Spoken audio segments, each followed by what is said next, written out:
Acest program conține plasare de produs.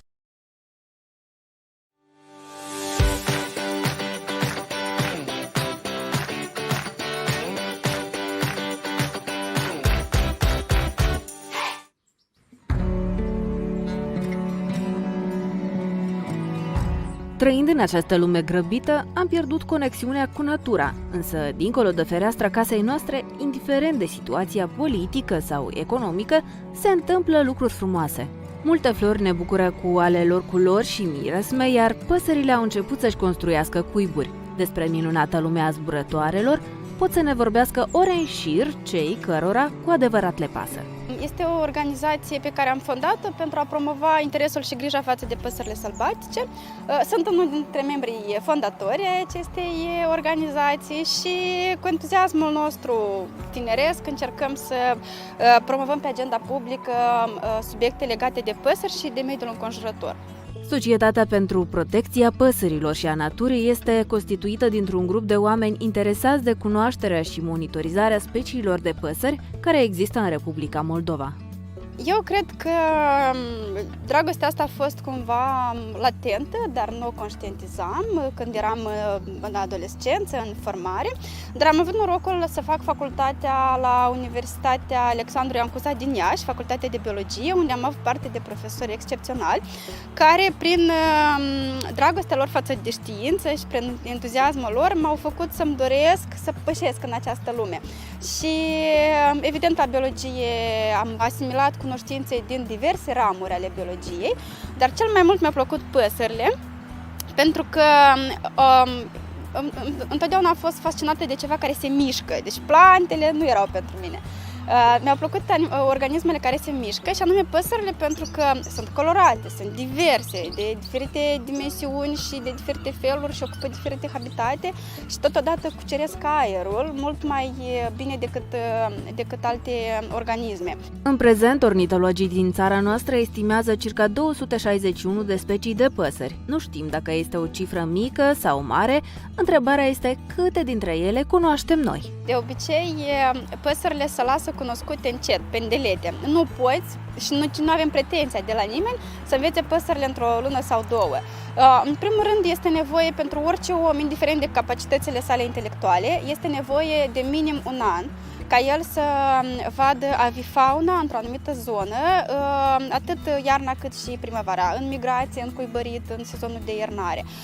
Și abia după asta, în funcție de cât de repede asimilează, în funcție de metoda de învățare, că sunt unii care învață prin sunete, alții vizual, deci în funcție de toți acești parametri, în 2-3 ani poți deveni un expert în păsările locale.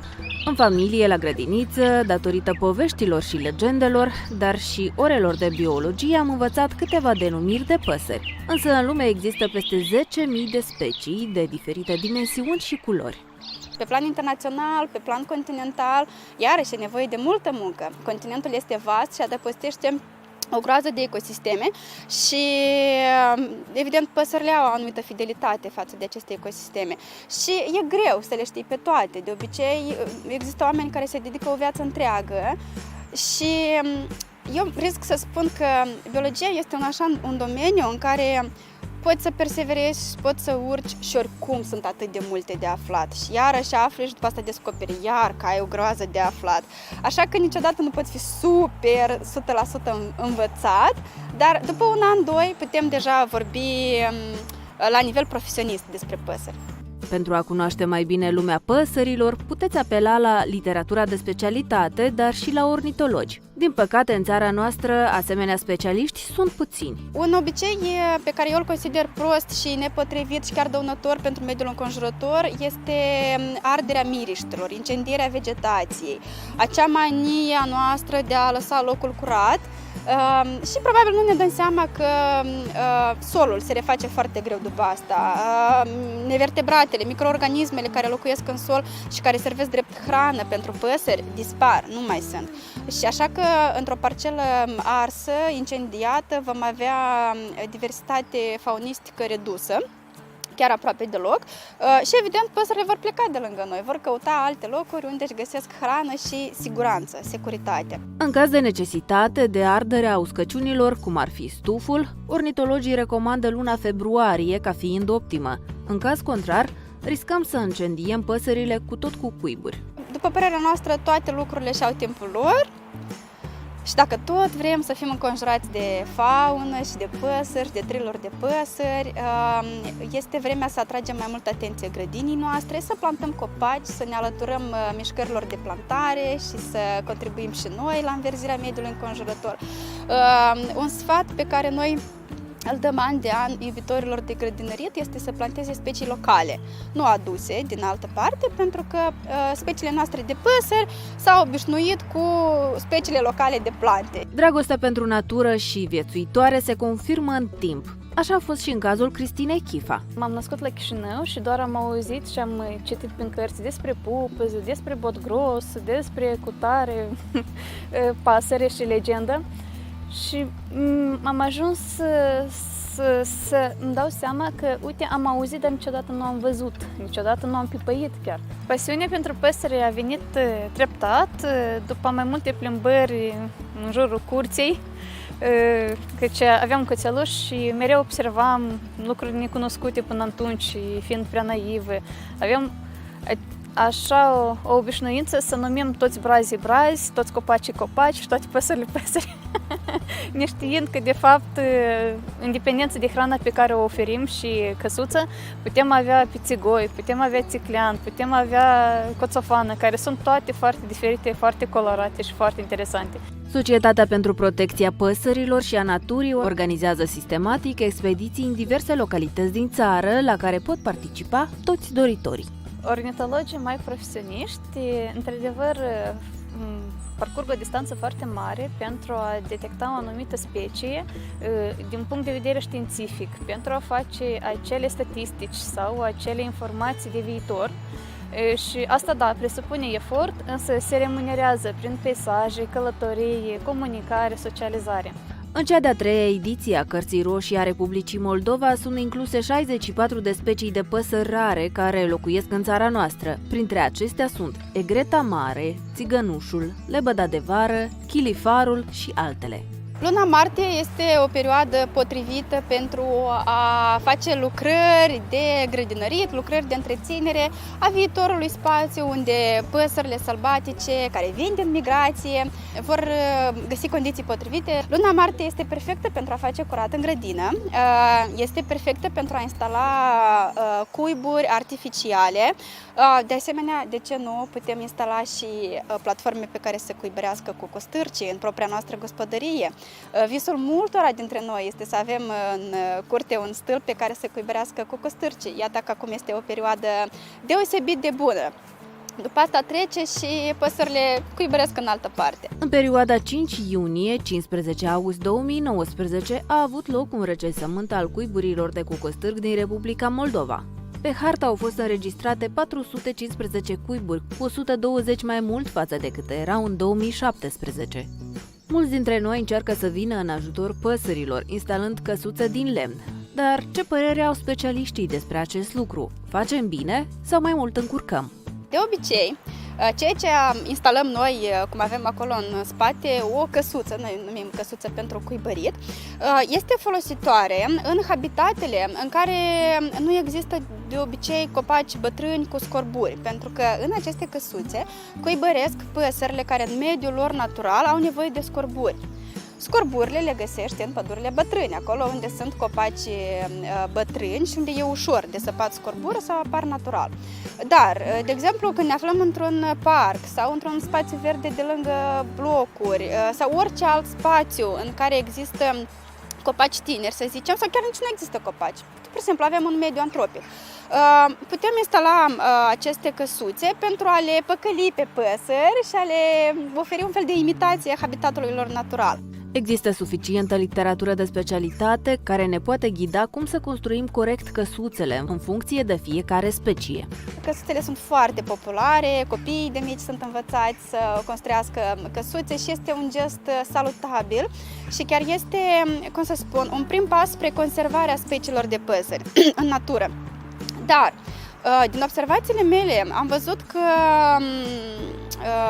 majoritatea oamenilor nu se conduc de parametri necesari atunci când construiesc căsuțe și, practic, atârnă pe copaci, risc să spun, cer scuze pentru expresia asta, dar risc să spun că se instalează așa niște mini-cuști pentru câini, pentru că de obicei orificiul de intrare este prea mare pentru speciile care ocupă scorburi și mai prezintă și greșeli de design sau de construcție. De exemplu, căsuța din spate, putem observa că acoperișul nu este oblic, iar asta înseamnă că nu va rezista în fața ploii sau va rezista, nu știu, maxim un an. În comerț există o varietate mare de modele, fapt care ne motivează să devenim mai prietenoși cu păsările. Totuși, dorind să ajutăm, se pare că involuntar putem dăuna. Țigoi mari, albaștri, care ne înconjoară, ei preferă genul acesta de căsuțe, dar cu gaura de intrare cu diametru de maxim 3 cm, 2,8 mm.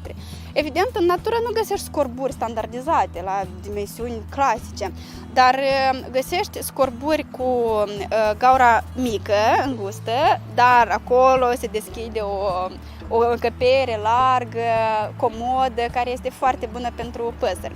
De ce ele caută să ocupe același gen de loc în căsuțele noastre? Cât trăim, învățăm, de aceea ținem cont de recomandările ornitologilor.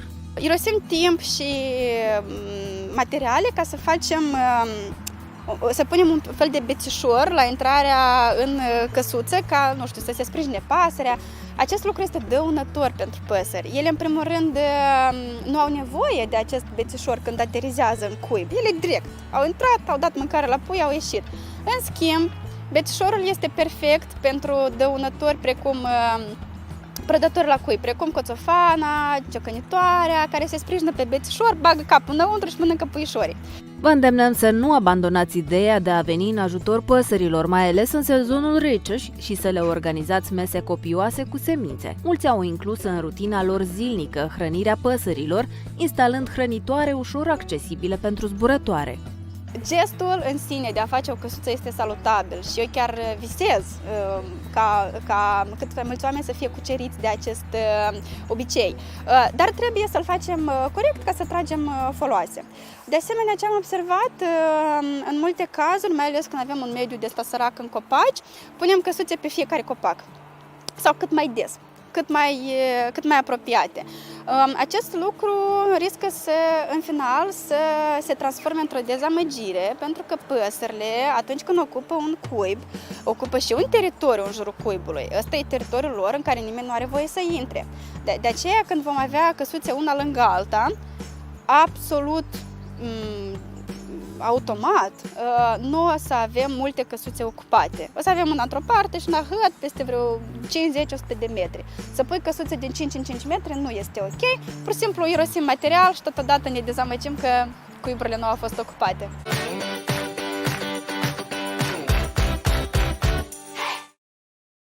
E știut că învățăm mai ușor când suntem mici, iar o cale interesantă de cunoaștere a păsărilor pot fi și desenele animate.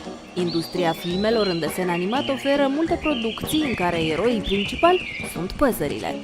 For the Birds este un scurtmetraj produs de Pixar care a câștigat și un premiu Oscar în 2001 pentru cel mai bun scurtmetraj de animație. O pasăre se așează confortabil pe un cablu aerian de telefonie. În scurt timp, o alta se așează lângă ea. Cele două încep să se certe pe spațiul de pe cablu, în timp ce vin și alte păsări care, curând, participă la o gâlceavă colectivă. Întreruptă doar de sosirea unei păsări mai mari și cu un aspect ciudat, care le face pe primele să o ia peste picior. Hai să vedem ce urmează! Piper. Animația este despre un simpatic pui de fugaj de țărm care învață să-și depășească teama de valuri. Inspirația realizatorilor a venit chiar din apropierea studiourilor Pixar, unde mii de păsări fugași de țărm își asigură hrana vânând în intervalurile în care valurile oceanului se retrag. Partly Cloudy. Minifilmulețul oferă răspunsul la cunoscuta întrebare a celor mici. De unde vin copiii și puii de animale? În haiosul filmuleț animat, berzele vin cu câte un cearșaf în cioc și lasă la fiecare casă câte un bebeluș sau câte un pui de animal, după care se întorc în cer. unde norii realizează noi creaturi drăgălașe.